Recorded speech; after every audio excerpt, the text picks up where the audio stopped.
Herzlich willkommen in Leipzig. Mein Name ist Waqar Tahir Khan und ich bin jetzt in Deutschland. बिस्मिल्लाहिर्रहमानिर्रहीम। अस्सलाम वालेकुम friends, मैं आपका दोस्त वकार ताहिर खान। दोस्तों, इस वक्त मैं लाइप्जिग में मौजूद हूँ, ना ही मैं लिस्बन पुर्तगाल में मौजूद हूँ, ना ही मैं एम्स्टर्डम नीदरलैंड्स में मौजूद हूँ। इस वक्त मैं लाइप्जिग जर्मनी में मौजूद हूँ।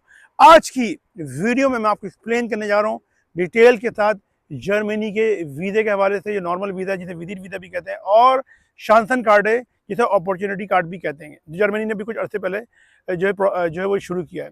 और आपको पता है कि बीइंग कंसल्टेंट होने के नाते हमने काफ़ी जर्मनी के जो वीज़े हैं, और बल्कि बहुत ज़्यादा वीज़े जो है हमने बड़ी कामयाबी के साथ प्रोसीड किए हैं, जिसमें पाकिस्तान के भी काफ़ी हमारे भाई फैमिलीज मौजूद हैं, और गल्फ के भी, सऊदीया, ओमान, बहरीन, कतर, कुवैत सब मौजूद हैं। सही है। और ये बहुत सारी वीडियो तो आपने मेरी चैनल पे भी देखी है, जिन क्लाइंट्स ने पहुंच के जर्मनी कमेंट्स किए हैं, उनके कमेंट्स की वीडियो भी मैंने बना के अपने चैनल पे अपलोड करी है। उनमें से वैसे तो बहुत सारी हैं, कुछ के लिंक्स में इस वीडियो के डिस्क्रिप्शन दे दूंगा, आप जाके देख लीजिए, और कुछ के मैं ऊपर जो आई बटन नज़र आपको यहाँ पे दे दूंगा, आप जाके देख लीजिएगा। तो फ्रेंड, जर्मनी का वीज़ा हमने काफ़ी कामयाबी के साथ प्रोसीड किया है, और आज की वीडियो में एक्सप्लेन कर रहा हूँ जर्मनी के विजिट वीज़े के हवाले से कि क्या क्या डॉक्यूमेंट्स आपके पास मौजूद होना चाहिए, क्या कुछ होना चाहिए, तो फिर आप जर्मनी का वीज़ा अप्लाई करें।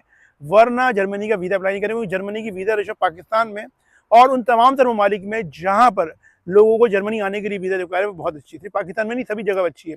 और दूसरा मैं आपको एक्सप्लेन करूंगा जर्मन का जो अपॉर्चुनिटी कार्ड है, जिसे जर्मन जबान में कहते हैं शांसन कार्ड है, उस हवाले से एक्सप्लेन करूंगा, क्योंकि ये सारी चीज़ें हम बहुत कामयाबी से प्रोसीड कर रहे हैं। और आपको पता है कि हम कंसल्टेंट हैं, हमारी फर्म है नीदरलैंड्स के अंदर और पुर्तगाल में। तो बहरहाल ये चीज़ें मैं एक्सप्लेन करता हूँ डिटेल के साथ। तो वीडियो आप लाजमी तौर पर शुरू से एंड तक देखें, ताकि आपको तमाम से डिटेल्स समझ में आ जाएं। आप खुद अप्लाई करना चाहें तो अप्लाई कर सकते हैं, अगर हमारी सर्विसेज लेना चाहते हैं तो वो सब पेड सर्विसेज हैं। उस हवाले से इस वीडियो के एंड पे चल के मैं आपको एक्सप्लेन करूंगा। अच्छा, मैं आपको थोड़ा बैकग्राउंड बता दूं कि मैं इस वक्त लाइप्जिग में मौजूद हूँ। लाइप्जिग कहते हैं जर्मन जबान में, और लाइप्जिग कहते हैं इंग्लिश के अंदर। ये जर्मनी का एक बहुत खूबसूरत शहर है, और बड़े बड़े शहरों में इसका शुमार होता है, और ये ईस्ट जर्मनी में है। और जब जर्मनी अलग था, जिसे DDR कहते थे, डॉइचे डेमोक्रेटिश रिपब्लिक, तो उस वक्त ये लाइप्जिग जो है वो ईस्ट जर्मनी का हिस्सा था। लेकिन जब 1989 में ईस्ट और वेस्ट जर्मनी जब एक हुए, तो ये भी ईस्ट और वेस्ट जर्मनी के साथ एक हुए। बहुत खूबसूरत शहर है, बहुत तारीखी शहर है। इस शहर में बड़ी पॉलिटिकल एक्टिविटीज रही है माजी के अंदर, दूसरी जंग अदीम के से पहले भी और दूसरी जंग अदीम के बाद भी। अच्छा फ्रेंड्स, आपको मेरे पीछे ये स्टेच्यू नज़र आ रहा है, आप समझ रहे होंगे शायद मैं थाईलैंड, बैंकॉक में या कंबोडिया में जो है वो खड़ा हूँ किसी कृष्णा मूर्ति के मंदिर के सामने। नहीं, ये वो ऐसा नहीं है।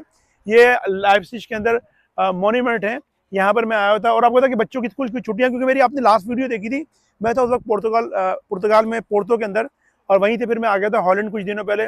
और मुझे छुट्टियों पे निकलने से पहले तमाम तर काम वाइंड अप करने थे, सब कुछ ख़त्म करना था, और फिर मैंने निकल गया। तो इसलिए मैं लाइप्जिग पहुँच के वीडियो बना रहा हूँ, क्योंकि आपको पता है कि समर हॉलीडेज़ में बच्चों की स्कूल की छुट्टियाँ होती हैं, और ये टाइम मैं अपनी फैमिली के साथ, अपने बच्चों के साथ गुजारता हूँ। उनको यूरोप के कुछ कंट्रीज़ में या दुनिया के दूसरे मुख्तलिफ कंट्रीज़ में लेके जाता हूँ, उनके साथ विजिट करता हूँ, और उनको भी टाइम देना होता है। तो मैं अभी कुछ अर्से के लिए यूरोप में मौजूद हूँ। अभी जर्मनी में आगे जाना है हमने, चेक रिपब्लिक, फिर हंगरी जाना है, सर्बिया, बोस्निया और अल्बानिया भी जाना। उस हवाले से बेहतरीन पैकेज अल्बानिया का लॉन्च करने जा रहे हैं। वो जब मैं अल्बानिया पहुँचूंगा तो एक्सप्लेन करूँगा, जहाँ जहाँ हम आगे जाएंगे उस हवाले से आपको अपडेट करते रहेंगे। तो फ्रेंड्स, इस वक्त मैं लाइप्जिग में मौजूद हूँ। पहले करते हैं जर्मनी के विजिट वीज़े के हवाले से। अगर जर्मनी का विजिट वीज़ा, जिसे टूरिस्ट वीज़ा भी कहते हैं, अगर वो अप्लाई कर रहे हैं, तो उसके लिए अगर आपकी सैलरी 80,000 रुपये से ज़्यादा आपके अकाउंट में आ रही है, और अगर आपकी 2-3 कंट्री में अगर आपकी ट्रेवल हिस्ट्री भी, अगर आप UAE गए हैं, सऊदीया गए, उम्रा वगैरह के लिए, तो ये भी ट्रेवल हिस्ट्री है, आप इस पर वीज़ा अप्लाई कर सकते हैं। और अगर ट्रेवल हिस्ट्री नहीं है, तो फिर 1 लाख रुपये से ज़्यादा अगर आपकी सैलरी है, तो फिर आप वीज़ा अप्लाई कीजिए। सैलरी आपके अकाउंट में आनी चाहिए, NOC आपके पास मौजूद हो, 10 से 15 लाख रुपये आपके अकाउंट में क्लोजिंग बैलेंस हो, तो फिर तो ये वीज़ा अप्लाई कीजिए। अगर ये नहीं है तो वीज़ा बिल्कुल भी नहीं अप्लाई कीजिएगा, वीज़ा आपका हो जाएगा रिजेक्ट। अब वो मेरे भाई जो पाकिस्तान में जो बिजनेस कर रहे हैं, उनके पास 2 साल का टैक्स रिटर्न उनके पास मौजूद होना चाहिए। अगर उनके पास 2 साल का टैक्स रिटर्न मौजूद है, जिसमें उनकी 15 से 20 लाख रुपए नेट सैलरी नजर आ रही हो, नेट इनकम नजर आ रही हो, तमाम तर एक्सपेंडिचर्स निकालने के बाद, तो फिर तो भाई आप ये अप्लाई कीजिए। साथ में आपके पास अगर बिजनेस अकाउंट है, तो उसमें 2-4 लाख रुपए भी क्लोजिंग बैलेंस है, तो वो मसला नहीं है, क्योंकि जो बिजनेस अकाउंट होता है उसमें इन और आउट चलते रहता है। लेकिन अगर साथ में पर्सनल अकाउंट है, तो फिर आपके पास 10 से 15 लाख रुपए क्लोजिंग बैलेंस उसमें मौजूद होना चाहिए। और ट्रेवल हिस्ट्री है तो वो प्लस पॉइंट है, और अगर नहीं है तो आप अप्लाई कीजिए, इंशाल्लाह आपका वीज़ा लगेगा। अब वो मेरे भाई जो सऊदीया में मौजूद हैं और जो कतर में मौजूद है, अगर उनकी सऊदी या कतरी रियाल 4,000 रियाल से ज़्यादा उनकी सैलरी उनके अकाउंट में आ रही है, कंपनी का एनओसी मौजूद है और उनके पास 15 से 20 हज़ार सऊदी या कतरी रियाल उनके अकाउंट में क्लोजिंग बैलेंस मौजूद है, तो वो ये वीज़ा अप्लाई करें तो फिर उनको इंशाल्लाह ये वीज़ा उनको मिलेगा।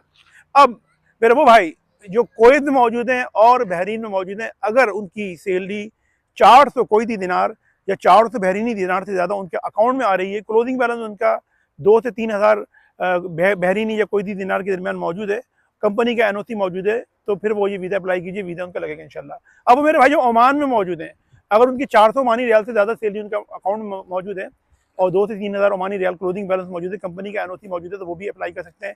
इस तरीके से मेरे भाई वो जो यूएई में Dubai, Abu Dhabi, Sharjah, Ajman वगैरह में अगर उनकी सैलरी जो है वो 4,000 धर्म से ज़्यादा उनके अकाउंट में आ रही है और 15 से 20 हज़ार धर्म उनके अकाउंट में क्लोजिंग बैलेंस मौजूद है, कंपनी का सैलरी सर्टिफिकेट यानी जो एनओसी है, जिसको उससे ज़्यादातर लोग यूएई में सैलरी सर्टिफिकेट कहते हैं, अगर वो मौजूद है तो ये वीज़ा अप्लाई कीजिए, आपको लगेगा। और अगर ये नहीं है मेरे भाइयों तो वीज़ा अप्लाई नहीं कीजिएगा। ये सामने ये देखें, आपको जो नहीं मैं आपको दिखा दूँ, ये इधर ये मैं आपको दिखाऊँ, ये देखें कचरे का डिब्बा नज़र आ रहा है, ये देख लें आप, सही है, मैं आपको दिखा रहा हूँ, ये कचरे का डिब्बा है।